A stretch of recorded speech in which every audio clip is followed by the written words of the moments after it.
আসসালামু আলাইকুম প্রিয় বন্ধুরা, সবাই কেমন আছেন? আশা করি ভালো আছেন। যে যেখান থেকে আজকের আমার এই ভিডিওটি দেখছেন সবাইকে অভিনন্দন। Let's go. প্রিয় বন্ধুরা, বিগত কিছুদিন যাবৎ ইফতারি প্রবাসীরা মসজিদে ইফতারি করা নিয়ে মানে একটা ভিডিও সোশ্যাল মিডিয়াতে খুবই ভাইরাল হয়েছে।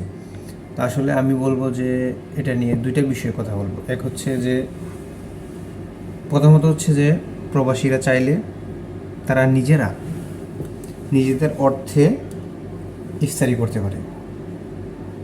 আর আরেকটা হচ্ছে যে তারা ইফতারি কেন করে? তারা ইফতারি করে এই কারণে যে সারাদিন কাজ করার পর ক্লান্ত হয়ে যায় শরীর, যার কারণে নিজে তৈরি করে খাওয়ার মতো ওইরকম মন মানসিকতা থাকে না, যার কারণে যায়। আসলে একসাথে ইফতারিগুলো সমস্যা কোথায় সেটা আমার জানা নেই। ইফতারি করতে পারে, ইফতারি করলে তো কোনো দোষের কিছু না।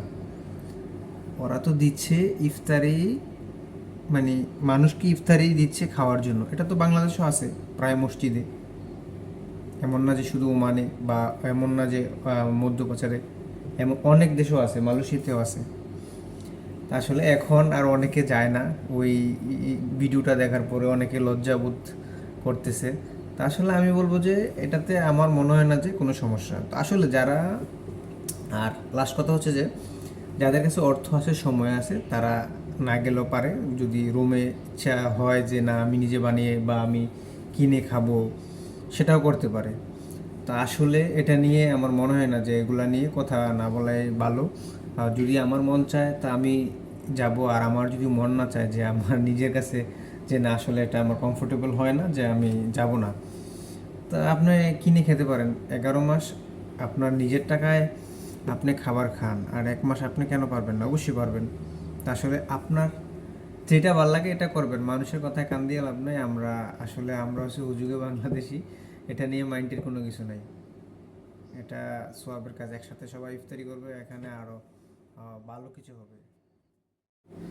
আবার অনেকে বলতেছে যে অনেকের বিপুল অর্থ সম্পদ, যেমন বাড়ি গাড়ি, ব্যাংক ব্যালেন্স ইত্যাদি, দেশে বিদেশে অনেক কিছুতেই আছে, তারাও কেন যায়?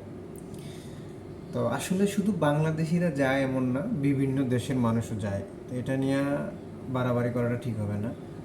সবাই যায়, সবাই ইফতারি করে। এটা নিয়ে অতিরিক্ত আকারে সমালোচনা না করে, যদি কথায় ভুল হয়ে থাকে ক্ষমার দৃষ্টিতে দেখবেন। ধন্যবাদ।